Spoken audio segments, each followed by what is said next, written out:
You are listening to Missed Apex Podcast. We live F1.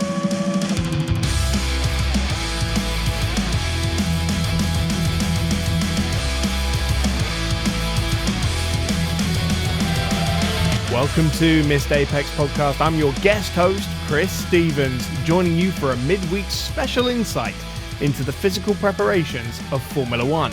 So I hope you're ready to work up a sweat, because by the end of this episode, you'll be able to put your non-F1 friends in their place when they say that F1 isn't a sport and drivers aren't athletes. My guest today is a human performance coach from Elevate Motorsport, who currently works with Nico Hülkenberg at Haas, and his name is Martin Poole. Martin, thanks for coming and having a chat with us. Hi, Chris. Nice to be here. Yeah, so tell us, first of all, just a little bit about what you do and who you've been working with. Yeah, it's a long story, but I'll try and keep it brief. But I've been working motorsport for over 20 years now. I started in 2002. I started working in karting like a driver would, and learning about karting and fitness and nutrition in that sport, and then started to understand how karting drivers move through the single-seater ladder all the way up to F1. So I also made that journey myself, working with lots of drivers along the way. And for the past 7 or 8 years, I've been working in F1, going to every F1 race with different drivers, but mostly Lance Stroll and Nico Hülkenberg. Yeah, so you're currently working with Nico Hülkenberg, and you've done a lot of work with the Aston Martin F1 team as well, and Elevate Motorsport that does a lot of work across all sorts of junior series. So I'd love to kind of pick your brain about how F1 drivers prep for the physical challenge of Formula One. We hear a lot about them needing to be low, weight, but also very strong as well to handle all the G-forces, particularly around the neck. So how do you go about balancing being as light as possible while still being physically strong enough to handle a Formula One car? Yeah, with difficulty. It's a really interesting sport to work in. Just looking at all of these drivers as a group to start with, they're all very different. As you see on TV, when you look at the drivers all lined up, they come in all different shapes and sizes. So each driver on the grid is preparing in quite a different way to the next driver. In certain sports, I think you see football, tennis, for example, I think you see a more specific physical type that works certainly in different positions in football, things like this. In motor racing, because it's largely skill-based, we have drivers of all different shapes and sizes. So with Nico in particular, he's almost as tall as me. He's 185, so he's very tall for a driver. So yeah, we have the challenge of maintaining his body weight at quite a low competitive weight, because that really helps with the balance of the car and everything else that they're trying to achieve on that side of things. So yeah, it's not as bad as it used to be in previous years, but we do need to keep a really low body mass throughout the season, and certainly over the race weekend itself. It's very important that we keep that consistent. So we have to work really hard. We have to work hard on his nutrition. We have to work hard on his aerobic fitness, because these things really help to keep that low body mass. But we also have to do a lot of strength and conditioning and racing specific exercises, so that when he gets in the car, he has enough power, he has enough strength endurance to maintain long race durations. And we saw the ultimate test that I've ever seen anyway in Qatar last season, which was a mega challenge for all the drivers. I was loving it, because it was really interesting to see how all of our competitors and my fellow performance coaches up and down the grid, how we were all running around trying to look after our guys and keep everyone first and foremost safe in the car, but also getting to the end of the race and still performing really well in those closing laps. There's lots of different racetracks that we go to, lots of different conditions, so a huge amount of variables. But the whole package, the whole job is really, really fun, really interesting. It's always a challenge. And I'm very lucky to be there. I want to ask you about Qatar, actually, because yeah, sure. Obviously it was headlines, drivers passing out on the straight, being massively dehydrated. So how did you and Nico combat that specific challenge last year? there's only so much you can do at the track. You're in that situation. We weren't at the beginning of the weekend. We knew we were going to the Middle East. We knew this was going to be a difficult race, but we didn't understand the situation with the tyres that we ended up having in the race, where they were really able to push hard on those tyres. So it made the race a lot more physical. But yeah, it was a good challenge. So we did a lot of stuff before he got in the car, ice baths, things like this. We did a lot of that afterwards as well to help his recovery. But a lot of that work had already been done. So a lot of his fitness work, these are all the things that you lean on during the race. You can't really shortcut that. So whenever you see a driver like Liam Lawson, for example, who stepped into the car, I don't know if it was that race or the race before that he came in, but it's a big challenge to ask these guys to just jump into these modern day F1 cars, deal with everything that's going on from a kind of psychological perspective, and deal with all the inputs that are coming to them. But also the physicality of these cars is huge. So Qatar was a real test, but we just had to try and lower body temperature as much as possible when he wasn't in the car. Every time he came into the garage during the sessions, I was right on hand to give him as much ice and as much cooling as possible, because actually when you lose the airflow, or what little airflow that he gets in Qatar, from being out on the track, when you come into the garage, then suddenly everything gets very hot inside the cockpit. So actually when we spend 10 or 15 minutes and he stays in the car while he's talking to his engineer, while they're making changes to the car, that's actually a time where he gets really, really overheated. So I work quite hard to try and keep him cool in the car, keep his fluids topped up, and then, getting back out on track as quickly as possible. So let's talk about that preparation you do between races. I'm sure during the off season as well, that's a big time for a big physical push. What are the training methods? What are the exercises that you guys are doing to keep that weight as low as possible, but also maintain that sort of muscle mass that is needed? Because we hear a lot about the tall drivers struggling. There was the minimum weight for drivers that was introduced in 2019, 80 kilograms, which is probably still not like perfect for drivers like Nico or like Esteban Ocon, for example. And we keep hearing about teams struggling with the weight of these modern day ground effect cars as well. So are you still having to try and go even lighter than that 80 kilo minimum weight? Well, the 80 kilo minimum weight is actually the driver fully suited with helmet, gloves and everything, and the seat as well. Okay, so you take all of that off, you're looking for the driver. So to hit that 80 kilo target with everything, you're looking for the driver to be a maximum of 74, 75 kilos. So then that does put it into some perspective. When you have a driver that's over 6 foot tall, that's a really lean, light body mass to be able to maintain. Even for slimmer drivers like Esteban, like George, Nico's a little bit more stacked than those guys. So yeah, it's a big challenge. And it was interesting, Nico made his comeback to Haas last season. So the pre-season before last season, if that makes sense, that was a real challenge because he had put on a little bit of weight during his time away from the sport. As is natural, and natural is the exact word, he actually kind of went back up to a natural athletic body mass for a guy of his size. So I do just want to say that he wasn't overweight in a bad way. But he was, let's say, a normal weight. So we had about 5 kilos to lose before the start of last season. So that was a really interesting challenge for all of us because we needed to get him back to being race fit after some time out of the cockpit, and we needed to get that body mass down. So yeah, we worked really hard on his diet. He's a super disciplined guy. So for example, right now when I'm talking to you, we're in week 5 of the year. So this is still pre-season training, but I'm not with him this week. So he's at home alone. And he's still working hard. We're talking every day, but he's still very disciplined. So I'm quite lucky in that sense that he's naturally wants to stay in good shape. He's interested in nutrition. He's interested in his body and improving himself. So he's a good person to work with. But yeah, the training program this year is still weight maintenance. We still need to lose a little bit from December and from Christmas because we had a long season last year.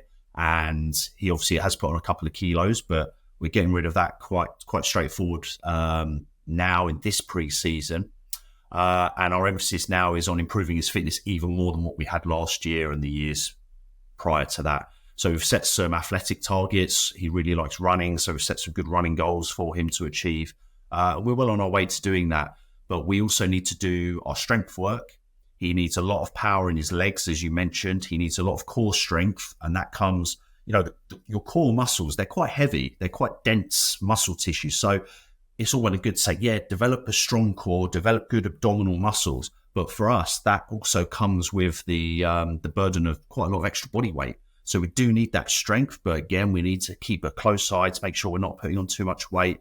The same with his glutes, his backside, which is the real powerhouse when he's stamping on the brakes, when he's modulating the pedals, and also dealing with the lateral Gs as well. So we don't want to overwork those muscles, but they need a good level of endurance. And then working up to his neck. We all know about the G-forces in Formula One, up to 5 Gs on some turns.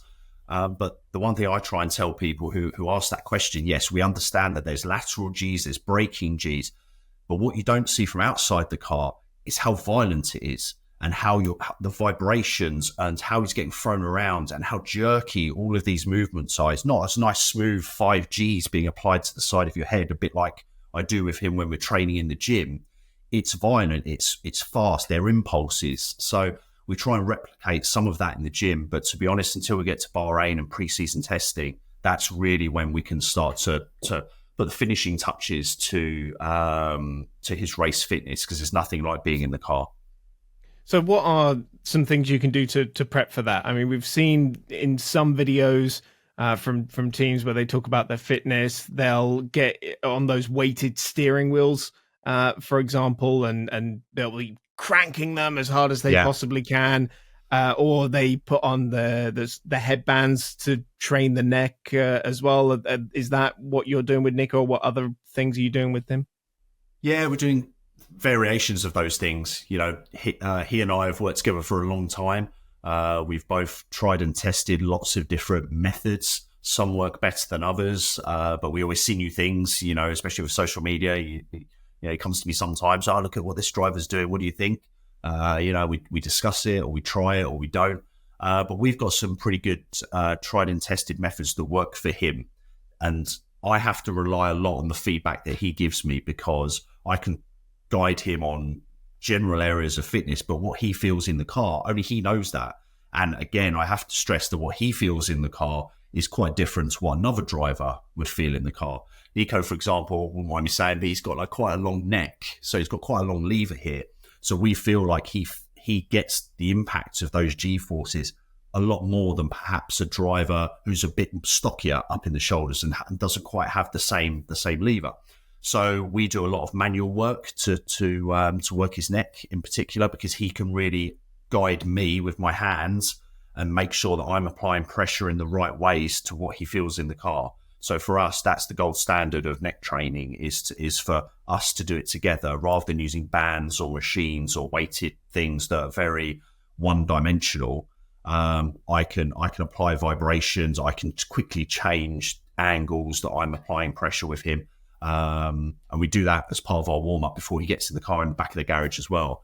So it's really funny when we have some guests coming into the garage and that they catch a glance of us, behind the scenes somewhere, and they're thinking, what's this guy doing to his head? I'm like twisting his head like this. It must look like you're trying to break his neck almost. Yeah, I mean, it's a workout for me, to be honest. His neck, I don't like to advertise it, but his neck is as strong as my arms, because by the time we finish one of these neck workouts, he's pretty tired and his neck's pumped up and everything, and my arms are completely shredded. So, it's a good workout for us both. It's fascinating you mentioned the fact that because he's got a longer neck, he feels the G-forces a bit more, which makes sense when you think about it, because that's kind of, leverage and kind of basic physics. But it's just not something you ever would have thought about until this is the somebody level of mentioned depth we're now looking into. So that could also relate to his seating position. So obviously he has a legal seating position in the car, but because he's tall and he's really stuffed into these small cockpits, perhaps his head is also a little bit higher than some other drivers that we see, and I try and notice, when they come driving past our garage. So, I think, the further up you are, then perhaps the more that lever is not helping you to deal with the G-force. So when you're at the track, obviously you mentioned most of the hard work has been done. It's just putting those finishing touches on his preparation. So what does that look like in terms of the build up to the race? We've seen Pierre Gasly and his trainer doing the reaction time hand-eye coordination with the dropping the tennis balls that he catches. We've obviously had quite a bit of insight into Lewis Hamilton's previous relationship with Angela Cullen as well. So what does your relationship with Nico look like at the track? Yeah, it's interesting when you watch on TV and you see all the different drivers doing their different warm-up routines. And I've often looked up and down the grid and seen these for myself. And I think generally all drivers are trying to achieve the same thing. They're trying to get into the car feeling relaxed, feeling comfortable, with the right mindset, feeling physically ready. And there's such a range of different warm-up techniques that you can use. So for some drivers, it's more massage-based, it's more relaxing muscles. Other drivers need to be a bit more pumped up and they like to do more reaction work. I'd say, without giving too much away, I'd say we do a real range of different things. Starting in our driver room, in the back of the garage before he gets in the car, then a bit more on the grid. We have quite a long period of time now on the grid. I think this was originally designed so that perhaps there'd be more availability for the drivers to do interviews and other things before the race starts. And actually, it's such a large period of time now. Everyone all comes off the grid, unfortunately, and all the drivers want to conserve as much energy as possible, so they come back and sit in their garage or back in the room. So that gives us an opportunity for part two of our warm up, if you like. But yeah, it's just keeping him relaxed, making sure he's in the right mindset. There's a bit of a difference between the way we approach qualifying to the race. Because it's such a long period of time, I think you need to be a little bit more relaxed before you start the race, a little bit more chilled. I know there's the race start and the launch to deal with, but you can't approach the race with the same intensity that you approach qualifying, for example, which is all about just one lap pace, banging them out. So yeah, we've discussed that, worked on different techniques over the years, and we found our happy place. But yeah, I see all the different drivers doing things, and there's sometimes I see them doing things I disagree with. I remember the first time I saw Valtteri drinking an espresso before qualifying, and it blew my mind. And I was thinking, how can this guy have all this caffeine before qualifying? What if he gets the jitters? What if he gets the shakes? This can't be good. And as I've got more experience, I've realized, do you know what? I don't know the process that's led up to that point. And there could be a lot of discussions, a lot of trial and error. And actually, this works really well for him. So, and obviously we now understand a bit more about these things, that if he has a good level of tolerance to caffeine, it's probably not going to give him the jitters. It's just part of his routine. It's something he likes to do. Maybe it just makes him feel good. So I've learned not to judge too much what my peers are doing up and down the grid. There's usually a good reason why they're doing something that looks a little bit out of the box. First time I saw them playing with their tennis balls on the grid, I thought, not sure if that's good or not. But we do our own reaction activation work that other people might look at and think, how does that work? So yeah, it's a wide range. These guys are human beings. They're about to do something dangerous. They're about to do something that none of us can do, with huge reaction times, a huge amount of pressure. So yeah, each driver, I think, really has to develop their own routine that gets them into the sweet spot before the race. And on the grid, I mean, it must be just absolute demand for the driver's attention from all corners of the team, because you want to prep him physically and mentally for the race. The strategist will want to go over the details of the race with him. An engineer will want to go over the start procedure with him. So how much of a struggle is it to actually get that time with him when you need it right before the race? It's okay. I hear what you're saying. It takes a lot of preparation so that everything is done exactly the right way. It's not a time where you can forget something, whether that's part of the routine to get him in the car or some of his equipment or something. We've always been blessed with good race engineers to work with. Our current engineer, Gary at Haas, he's a super nice guy. He really understands how important it is for Nico to get in the right frame of mind and to feel ready to get in the car. So Gary knows how much and how little to information to give Nico, what's important in that moment, as do I. So we all just kind of work around each other, and it's a bit like watching the guys around the car. Everyone knows their job. Everyone knows what's happening. It's so pre-rehearsed. We've done it so many times that we manage it somehow. But we all work together. So I talk to Gary a lot about about Nico and how he's doing, and he tells me a little bit of information about the car and what we're expecting in a layman's way that I can understand. So yeah, we can all work together and keep pushing each other. Okay, because they are only human, and they have emotions that bubble to the surface sometimes. I mean, we were talking about Qatar earlier, and that's where Lance Stroll famously pushed his physio out of the way in the garage after he had a bit of a bad qualifying. So have you had a moment with Nico where things get a bit heightened, but because you have such a long-standing and good relationship, you're able to move past any kind of friction? I think for everyone standing in the garage, or who has stood in the garage, you would understand, what happened with Lance and his frustrations in that moment. Fully understandable. Yeah, and I've had that. I've had that with every driver I've worked with, ups and downs, including Lance, and yeah, with Nico.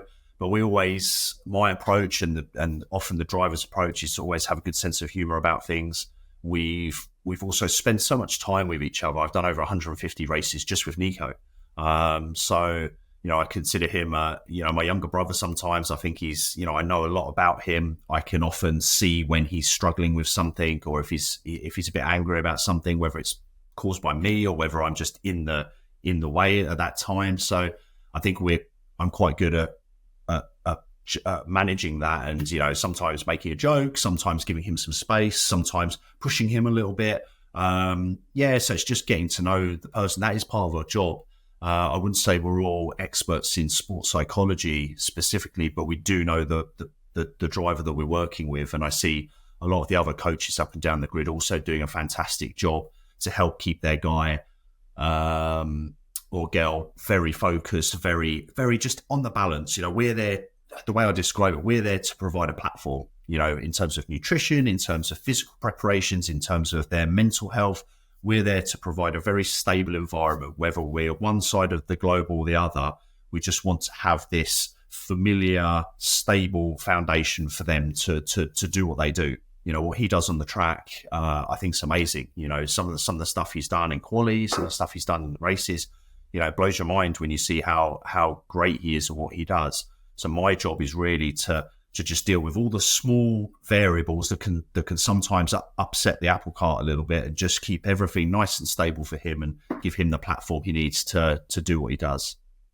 I'm sure that's going to be important for Nico this year, especially with Haas as a team, not in turmoil, but obviously they've been the focus of some headlines during the off season with Gunther Steiner departing. So I imagine those kind of things just create a little bit of uncertainty for a driver, and it's just the kind of thing that they wouldn't want to have to deal with in addition to everything else. Yeah, but they're trained to compartmentalize anything external that's happening. So when we get to Friday morning, when we do the first FP session, whatever's been happening inside and outside the team, good and bad, it all goes to the wayside, and we're really just focusing on what's happening. Each session that you have, whether you're with Haas, whether you're with Red Bull, each session has its own characteristics. We have our certain goals that we want to achieve in that session. I know how to prepare my guy for each session, and if there is some external noise around, we're also quite good at managing that as well. But we've got our own goals this season. We always have goals, whether it's for a session or for a race weekend or for the entire season. We've got a lot to motivate us. It's a fantastic sport to work in. He wanted to come back into this sport after a couple of years away. He's really happy with that decision. It's last year was loads of fun. This year will be big fun as well. He's driving around in a Formula One car. It's great, and he loves it. So it's good for all of us to be there. And highs and lows happen, whichever team you're in, and we'll deal with ours. Just the same as everyone else. Cool. We've talked a lot about the physical and the mental side of things. Let's touch on diet. What is the diet of an F1 driver? Yeah, you're gonna hate my answer because it's the same as the other ones. It depends on the individual. There is no set F1 diet. It depends what your goals are. Some drivers are trying to put on some muscle mass. They have that issue to deal with. Some drivers are trying to continue to maintain and improve their strength, but keep body mass really low, a bit like us. So it's largely protein based. It's very clean, very consistent. I'm a big believer, especially when we're at the track, that we have our pool of different meals that we have at the track. And actually, last season, I think we were a little bit guilty of just rotating only 2 or 3 different options because we don't want to try new things at the track, because it could be nutritionally pretty sound, it could taste really good, but then it could, make you feel a bit uncomfortable an hour later when you're then strapped very tightly into an F1 car and suddenly you don't feel so good anymore. So yeah, we've tested a lot of things out. Pre-season, we did a little bit of work. We worked with a chef friend of ours and came up with a few different ideas just to keep it fresh. But yeah, lots of protein, lots of veggies, lots of fluids, hydration, good timings of meals, consistency, looking at portion sizes. But we also don't go too crazy. We're not measuring things out. We're not making eating and drinking a chore, because at the track, you do need to have a little break away from the pressure of racing, and there's not much we can do. So sitting down and having something nice to eat is a nice thing to do, is something you look forward to. So it always has to be healthy and clean, but it can still be tasty. It can still be nice. So everything in moderation, occasional treats, occasional nice things, especially, after a race weekend. That's really important, I think, to have a bit of a reset and to start the process for the next race, whether that's the following weekend or if we have a break. It's nice to have a bit of a treat nutritionally. So food's really powerful. It fuels us, but it also has a big impact on how we feel emotionally as well. Because I've been going on a bit of a health kick in recent months, and I find when I'm at the track, it does become harder to try and maintain the rules that you've set for yourself, because you're very restricted suddenly on your schedule and also what food is available to you, right? It's usually what comes out of the catering truck, which are usually like pre-prepped, quite starchy. Not like an ideal scenario. So are you bringing like your own meals to the track, basically? I'd like to say yes and take all the credit, but no. And I've been, I hear what you're saying. I know racetracks can be like, sometimes it is a challenge to find healthy food at a racetrack. I think in the F1 paddock, we're again very lucky that we're really well looked after. What helps me from a nutritional point of view is we have this set structure every weekend. So from his media duties to on-track sessions, everything's, on the schedule. It very rarely changes. Race to race, it's quite a similar format. So we know when we eat. Lunch is always right before the driver parade, for example, on a Sunday. So it's quite easy to structure. And then I have an awful lot of support from the catering team at Haas, and I have done in previous teams I've worked with as well. They're fantastic because they will always allow us to have some flexibility with the driver's nutrition. They're really interested in what his requirements are. So they're only too happy to help. Haas, we also have a really good team nutritionist as well. So he looks after all of the mechanics, all the engineers, everyone in the team. So we're all benefiting from a good level of nutrition advice, and the food that's created out of the kitchen is always fantastic quality. So no, we're really spoiled in that sense, I have to be honest. But it's a long season for everyone. It's a super long season for the mechanics. And the team, we get to come in a little bit later and leave a bit earlier. They're there much longer, so fueling themselves correctly to get through their long days, to get through weeks away from home, having good food, it's really, really important, and the team take it quite seriously and make sure that that's something that supports everyone in the team rather than is a problem that we have to work around. It's definitely one of the strengths. Yeah, I'm sure F1 looks after its people more than just say having to go to the MSV cafe at Brands Hatch, for example. I'm sure the MSV cafe at Brands Hatch is all good, mate. It is lovely. It's maybe wonderful. You can't find a poke bowl or something like that. Yeah, exactly.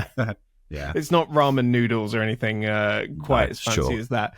But that brings me on quite nicely, actually, to the work that you do outside of just working with drivers. You guys work with teams as well. You used to work with Aston Martin. You guys currently work with Envision Racing as well in Formula E. So tell us, what does that entail? Just outside of having to lift big heavy wheels in pit stops now. Well, I touched on it just now. So yeah, there's a large with all these teams. There's a large group of people traveling the world, dedicating a lot of their time to the sport, doing a lot of traveling, a lot of hotel life. So yeah, you need to have a good level of fitness. You need to have good access to nutrition, like I just said. You need to look after yourself if you're going to survive this journey year after year. I was lucky enough to work with it was Racing Point back then. I remember in 2020 when we all came back from the break from COVID. That was a really interesting working year for me, because we obviously had all those challenges of trying to get racing again, adhering to all the rules and regulations from COVID. But it was really great to help support the team there in all aspects of dealing with their injuries to helping with their nutrition and personal problems as well, and stuff away from the track. All these things that are very hard to deal with when you spend half the year away. So there's that whole side of it. There's the performance side with the pit crew. So yes, training the pit crew, looking at the choreography of the pit stops, trying to improve what they're doing. Again, has to have someone in place to do this. And their sole job is to try and make sure everyone is performing as well as they can.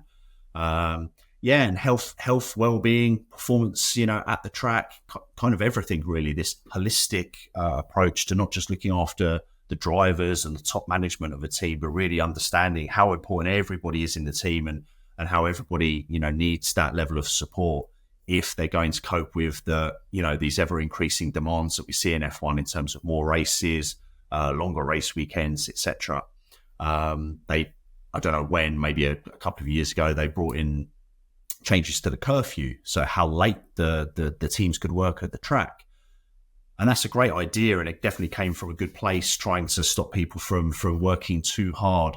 But one of the challenges that the guys tell me in the garage is that actually means they have to really rush some of their work sometimes, and they actually could do with staying a bit later, because it's actually quite hard to get everything done. So then they find, okay, they have more time away from the track, but while they're at the track, sometimes it's a little bit too chaotic. The work schedule is a little bit too much, and they're actually working very, very hard, sometimes too much and under too much pressure at the track because of that. So ultimately, this is such a high performance sport. Everyone is always going to get pushed to their limits. That's what we all sign up for. But yeah, it's tough. And the more we can help everyone in the team, the better the team will ultimately perform over the course of a season. You've been doing this for 20 years, working in this specific industry. What is the biggest difference in your job when you started compared to now? Is it that mental preparation that we've made a lot of advances in, or is it something else? Yeah, I think in terms of physical training, everything that's happened, that started to happen in Formula One in, let's say, the Schumacher era, when we saw him and Senna starting to take fitness quite seriously. When I started in 2002, that hadn't quite filtered down to the more junior ranks of motorsport. So my first job was working with 6 drivers from Ricky Flynn Motorsport in karting, and it was a great job. And this was our first introduction to motorsport in general. And it was like, wow, this is crazy. And these kids are driving around so fast around go-kart tracks. It really blew my mind. But the remit from the team was that they had some really talented drivers. I remember one of the first batch of drivers I worked with, one of the drivers was Sam Bird. So I worked with him when he was 12 or 13 or something. And they were super talented, but they didn't have the strength endurance to hold on to these karts past lunchtime. So they were really good in the morning sessions, but then after lunch, all these kids, they're all getting tired, they're all getting physically fatigued. And we had to come up with really innovative new ways to develop their strength, which is quite a hard thing to do when you're dealing with junior athletes, because back then anyway, we weren't doing so much resistance training, lifting weights, that type of thing with with drivers of that age, or athletes of that age. So I don't know what's happening elsewhere, but for me and Dan, my business partner, we were coming up with new ways to try and train these young drivers so that they could be fit enough for the sport. Otherwise, it could be quite dangerous if you're racing karts and it's really fast and you're no longer in full control. This isn't a good scenario. So I think what's changed is now a lot more of what we do in F1 and the way that we prepare and good nutrition. It's all filtered down now. So now you'll see a lot of go-kart teams really well prepared. They're not just doing the burgers and chips thing at lunchtime. They're trying to make an effort to have, good carbs available for these youngsters and trying to encourage them to drink more water, etc. So I think the standard across all of these junior platforms has all really increased. So that's great because it means that we have to keep thinking about new and innovative ways to try and have an edge over our competitors, whether that's Nico in F1 or whether that's some of the drivers I'm working with in karting or any level of single-seater racing. Everyone kind of knows that you need to be fit, you need to have good nutrition, you need to look after how you're mentally preparing. So we just have to keep trying to raise the bar and find new ways to do that. So that's how it's changed, but that's also the fun challenge of what I do. And some of the panel will really enjoy hearing that because we have a couple of active karters and some former karters amongst our panel as well. And Missed Apex puts together karting events with the listeners as well. So some people underestimate the physical challenge, even just in rental karting, which are, they're not, slow. They're still physically a challenge if you're not used to being in a go-kart, every weekend. And as somebody who's, I've cracked my rib in a Tony Kart chassis because I was too big to wear a rib protector. This was before I went on the fitness dive, so I can attest to the fact that it is a challenge, and I think would I be right in saying that it's kind of maybe in a way more demanding in terms of preparation because the weight of the driver is so much more important because it makes up 50% of the total weight, driver and kart. Yeah, exactly. And I think over the years, some of the smaller drivers, so I remember working with Lando in karting and seeing other drivers like Nick de Vries, and they were so small. And it was like, this is an advantage. They're obviously fantastic drivers. I'm not taking anything away from them. But yeah, the weight differential was very important. And yeah, overweight drivers definitely have a disadvantage. Sorry. So yeah, and you have to be very careful with young drivers and physical development. And we certainly don't advocate weight loss diets and things like that for young juniors, but it's just about educating them and making progressive changes that they can maintain the healthy, the good lifestyle choices. There is still a lot of, junk food culture out there. I guess that's growing. So you do have to try and snap that out of it. But I think when you see other kids in the awning all doing better things, that makes you want to do better practices as well and not be the only person there who's still having a burger and chips for lunch and a full fat Coke. You do want to, if they're having a chicken salad or some good carbs over there and drinking lots of water, yeah, maybe that's why they're a few times faster than me. Or, this is definitely something I should consider changing, with my own practice. So yeah, it's really interesting at that level as well. We are running out of time, unfortunately. So I have one more question for you. I mentioned I've been on a bit of a health kick. A few of the other Missed Apex panelists have been doing so as well. Me and Jeansy started off at a similar weight. We're now down to a similar weight again as well. We've got a nice, group chat going where we're supporting one another. So what are 2 or 3 key bits of advice or things, people trying to lose weight or build muscle, or just get in better shape should bear in mind? I think consistency is really important. Find out what works for you and you're going to be able to consistently stick to. So it's all well and good saying, I'm going to do a juice diet or intermittent fasting or something else, which have some merit. But if that doesn't work with your lifestyle, your work, your movements, then think closely about that. So what you're doing might be quite different from what one of your friends is doing, but they could both still work. So there's more than one way to do it, but try and be consistent with it. And in my opinion, just getting the basics right, staying well hydrated, avoid stacking late in the evenings, avoid stacking, unhealthy stacking, full stop. Get rid of all of certainly the sugary drinks, but even the diet drinks. Try and eat clean. I wouldn't comment on going veggie or vegan, but just try and eat clean, good quality food. I know it's difficult these days with increasing prices, but still try and make the effort to prepare food, to cook at home. Don't be afraid of carbohydrates. They're not the enemy. We need those. We need those to help fuel us. And be active. So if you have a sedentary job where you're not getting more than 5,000 steps a day, yes, you need to look outside the box of how you can do that. I was actually speaking to someone at Aston Martin yesterday, and they said they've now changed their schedule a bit, and they have a dedicated lunch break every day because they used to work through it. And they go outside the building and they walk for an hour to get the steps up. And it's a great way. Yeah, they still do a little bit of work. They make a few voice notes. They field a couple of messages while they're walking, but they come back into the office really fresh, ready for work. And they've nailed 5,000 or 6,000 steps, been active. And that's what really makes a difference day after day. It's all well and good having one day where you go to the gym, eat really well, do loads of steps, be really active.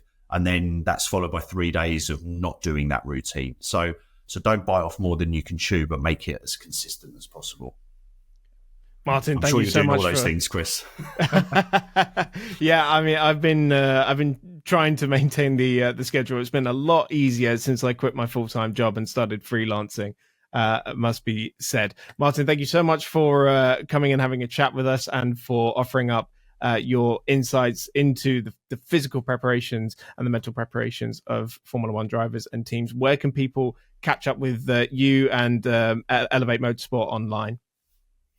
Yeah, we're on social media. We're on Instagram. We're on LinkedIn. So yeah, just look us up and we're there. And happy to help drivers of all levels, all budgets, from karting to F1. We're trying to make it as accessible as possible to everyone. So yeah, we'll be happy to help. Brilliant. Cheers, Martin. All the best for 2024. Cheers. Thank you. Yeah, all the links for Martin and Elevate Motorsport will be down in the show notes. So that's all for today. But before we go, I'd just like to ask you to please consider supporting us on Patreon. We are fully supported by our patrons. And for just a couple of dollars a month, you can get an ad-free feed, patreon.com/missedapex to start unlocking some perks, one of which is early access to things like our iRacing series, which is back once again in 2024. It's back and bigger than ever. We're not just racing one car this season, we're racing 3 at every round. The FIA F4, the F3, and the Super Formula for even more explosive racing action. So if you're interested in taking part, but you haven't signed up yet, then register your interest to race control at missedapex.net. and get on the grid for our first round on the 9th. And be sure to check out Sunday's episode as well. We've got a deep dive into the world of F1 broadcasting before launch season starts. But until then, remember, eat your greens and drink plenty of water. This was Missed Apex Podcast.